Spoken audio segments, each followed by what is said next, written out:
If you have an interest in horses and love learning more about horses, the horse industry, teaching, or even managing your own horse business, then you're in the right place. We would love you to join us on our mission, which is to improve the lives of horses around the world through the education of riders, handlers, and trainers. So get comfortable, listen in, and enjoy. This is another of our popular Listener's Choice interviews, which we're playing over the weekend. We've chosen the most popular interviews for you to select the Listener's Choice winner. If you're not sure how the Listener's Choice competition works, have a look at horsechats.com/choice for the rules and the leaderboard. Our guest today is Heather Lundquist. She started off as a show rider, went on to dressage, now is a dressage coach, trainer and judge, but she also specialises in teaching children at her busy riding school in Blewett Springs. How are you, Heather? I'm well, thank you. Now, I know you've listened to a couple of interviews, so what about your favourite quote? Have you got one for us? Mine would have to be, the horse is only as good as its rider. The reason for that is it's so often that you hear riders say, oh, he won't do this or he won't do that or he can't do this. And it's easy for riders to blame the horse for their mistakes. Instead, if they analyse themselves, they can fix the problem a lot of the time. Yes. So they become, instead of having passengers, they actually become riders to teach the horse. That's right. If the horse doesn't know. Yeah. Now, Heather, I know that, you're full of, your life's full of horses now, and you've started off your son with horses, but how did you actually start with horses? Are you from a horse family? No, I was horse mad from the age of 3 in a very non-horsey family that lived in the city, and my parents bought some land and I started lessons at 5 and allowed to get my first pony when I was 7, which was a $300 pony that was a little naughty. My first memories would be riding my pony around the block with my mum following behind in the car to make sure that I got home safely. And then later on progressing to riding to Pony Club, which was 7 kilometres away because we didn't have a float. And did you ride by yourself, or is there anyone else nearby Yes. you would ride with? No, back then it wasn't a very big area and we didn't have close neighbours, let alone neighbours that had horses. So mainly by myself. Okay. It's the sort of thing, I often do interviews and people tell me how they started with horses and some of the things they did, and they do cringe, because now you think letting a 7-year-old, a young child ride 7 kilometres to Pony Club by themselves, and you think of all the risks, but when you're not aware of the risks, I think, this is when things just happen because people aren't aware of what can happen. That's right. You wouldn't do it now with the traffic on the road, that's for sure. For sure. Now, do you have people working for you at your centre? No. You do it all yourself? Okay. Yes. If you were going to have someone who was working for you, what would you look for? Or if someone's going to talk to you about working with horses and having a career with horses, what are the core skills and character traits that you think that they need? I think, first of all, you need to be very passionate and very dedicated, and you need to be an extremely hard worker because the hours are very long. Okay. So you have to really, really like what you do. Yep. All right. Now, when you started with horses, did you go from school straight into horses? What was the progression there? No, I just come back from doing the Wimmera circuit in Victoria with Jill Rolton. Yep. And when I came back, begged my parents to let me leave school, and they said, you can only leave if you have a job. And then a client of Jill said, we'll gladly have you if you want to ride our horses for us and help us with our show team. Yep. So that's what I did for a little while. It didn't pay very well. So then I found myself having to then get an office job to pay for my horses. Yep. So that's how it started. Okay. What do you think about working in the horse industry now, working with horses? What do you think is the best thing about working with horses? I think the best thing is being able to help riders and then watch them develop into better riders and have more understanding of their own horses. Okay, yep. Now, I'm sure Jill would have been a great inspiration there. Have you got any stories about any times with Jill? There were plenty. It was never dull, that's for sure.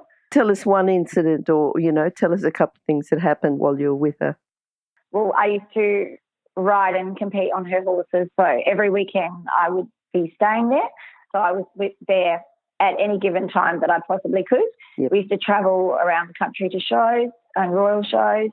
One that does come to mind was leaving Bordertown show, coming home. I think we were coming back from Melbourne Royal.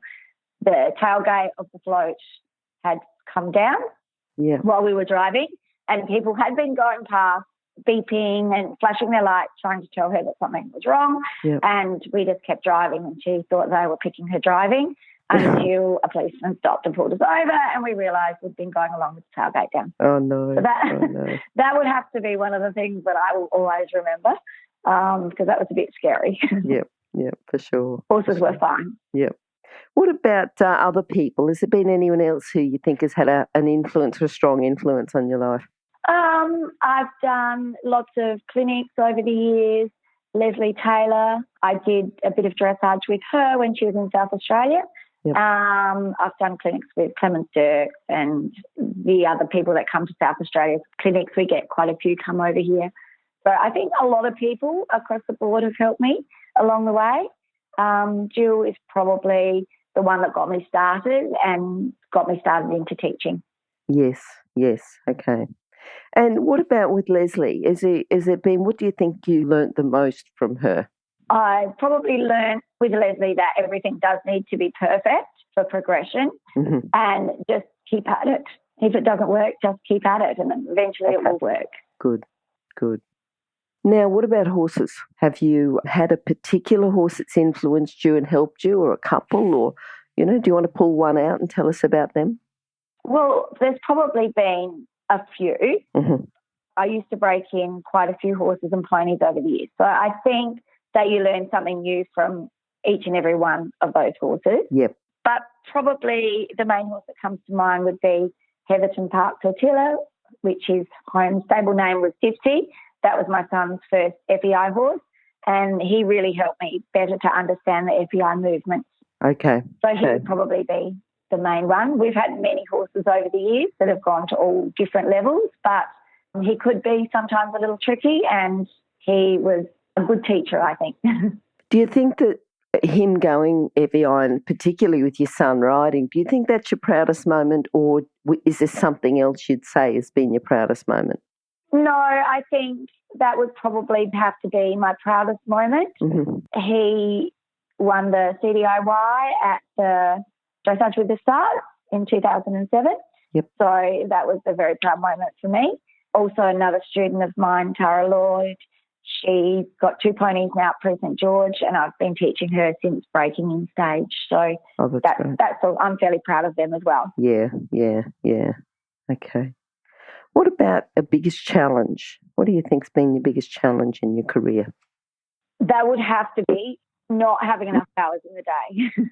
Yes. Well, I was going to say, when you actually had to sort of give it up on a temporary basis and go and get an office job rather than continuing full time. What did you do to get back into it full time, though? I ended up going overseas and travelling, and I did some time at Christopher Bartle's Yorkshire Riding Centre. Okay. Yep. And then when I came back from there, I just started getting people calling for lessons, and that's really how it started. And then once I started, I just got busier and busier, and then it just fell into place. Tell us about Christopher Bartle's, about, just an incident that happened or something that you learned from there, just to give us a bit of an insight into your time there.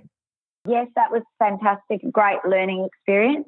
It was very, very hard work, and being there with lots of other students. I think riding lots of different horses. When I was there, he was preparing for the Olympics with Wiley Trout. Yep. So just watching him ride and being sort of on board around that era was really, really good. Have you got a particular incident that you'd like to tell us about, something that happened one day that you think that you'll always remember about your time there?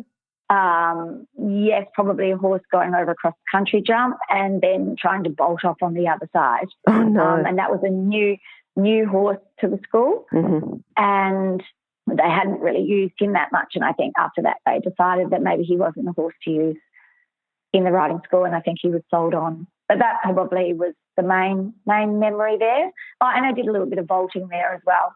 Okay. So that was something I'd never done before, so that was also And when you say, I'm just going back to the cross-country horse and the horse bolting on the other side, was that you riding at that time or Christopher riding? Yeah. Okay.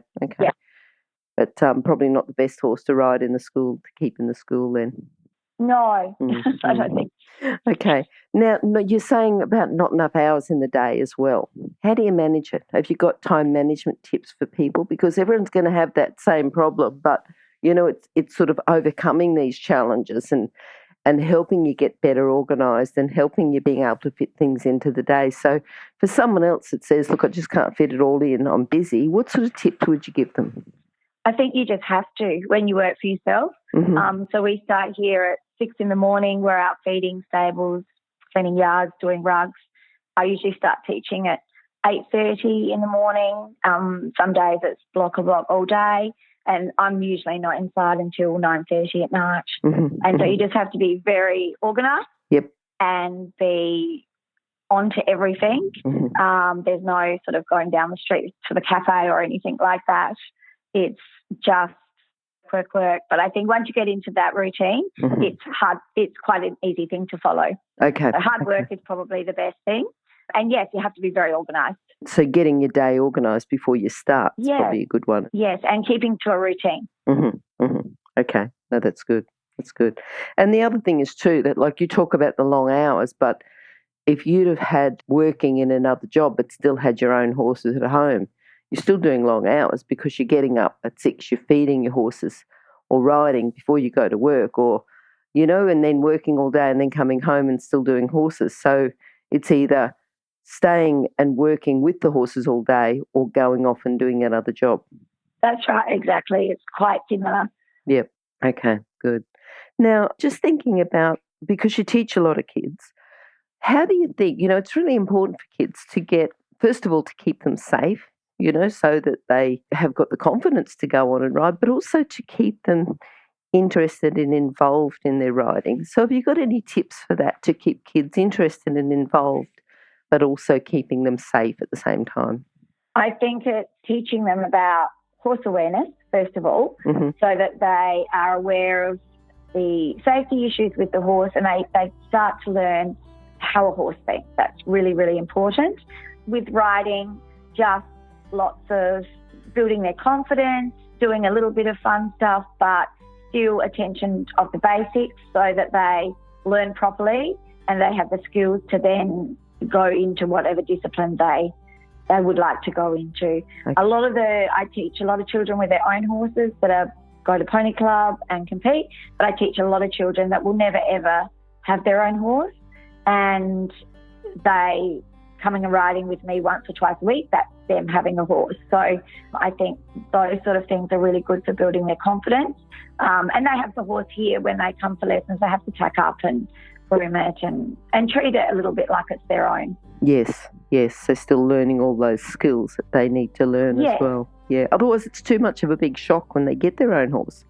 If they've always come just for lessons and then all of a sudden they've got their own horse and they don't know how to saddle and they don't know how to feed and they don't know how to do all the extra stuff.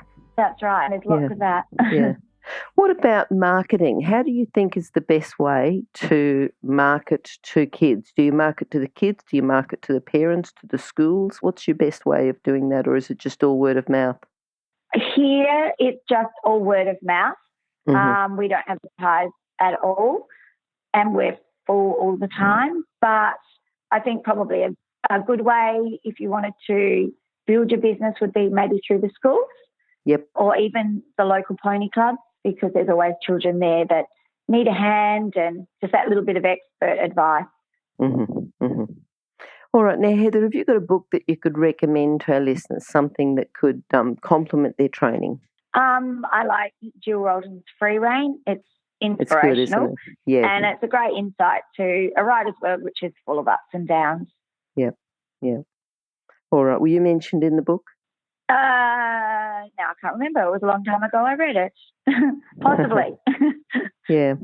She did talk about a lot of people and a lot of incidences. So, yeah. Yes. Yeah. And remember, you can find all the books recommended by our guests at horsechats.com/books. You can have a look at the guest page for the individual book they recommended, or just look at the recommended books by order of popularity. at horsechats.com/books. Okay, now what are you looking forward to at the moment? You've got a young horse for your son that you're bringing on? Yes, well, he's 10 now, and we call him Wally. How old's your son? He's 23 now. Okay, yep. And he's just about ready to start advanced, and we're preparing him for FEI. Okay, good. So we're quite excited with that. Okay. Now, Heather, can you summarise your philosophy with horses into a message for our listeners? I think keep it simple. It doesn't have to be difficult, and be very open-minded when you're working with horses. If something's not working, try something different. Don't get stuck on one thing if it's not going to plan. Okay. No, that's good. All right. So how can people contact you?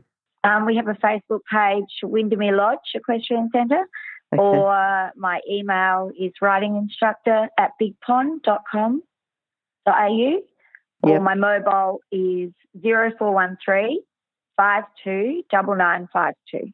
And those will be on your page at Horse Chats, which will be horsechats/Heather Lundquist, or else just go to horsechats.com and search for Heather, and you'll find those contact details as well, just in case you've missed them. Thank you for talking to us today. I think good. I think good about the tips for the horses. Interesting to know just about some tips about, your time with Christopher and your time with Jill, and, for all those people that have ever driven along with the tailgate down on their float, it happens to the best of us. Yes. It can happen. You've just got to pull up. It. Yeah, and if people are driving along the road pulling faces and making fun of you, maybe you've got to pull over and they're not just making fun of your driving. All right. That's right. Yeah, okay. All right, thanks, Heather. Good to talk to you. Terrific. And hopefully we'll talk to you again sometime soon. Okay, thank you. Bye. Bye. Now, if you're still there, you probably know that I'm absolutely passionate about education within the horse industry. That's why I host this podcast. My other venture is Online Horse College. Have a look now at onlinehorsecollege.com, and I'll see you over there. Remember that our comments and instructions are general in nature and do not take into consideration your individual horses or your individual ability and circumstances. If you enjoyed this podcast, then please leave your comment below.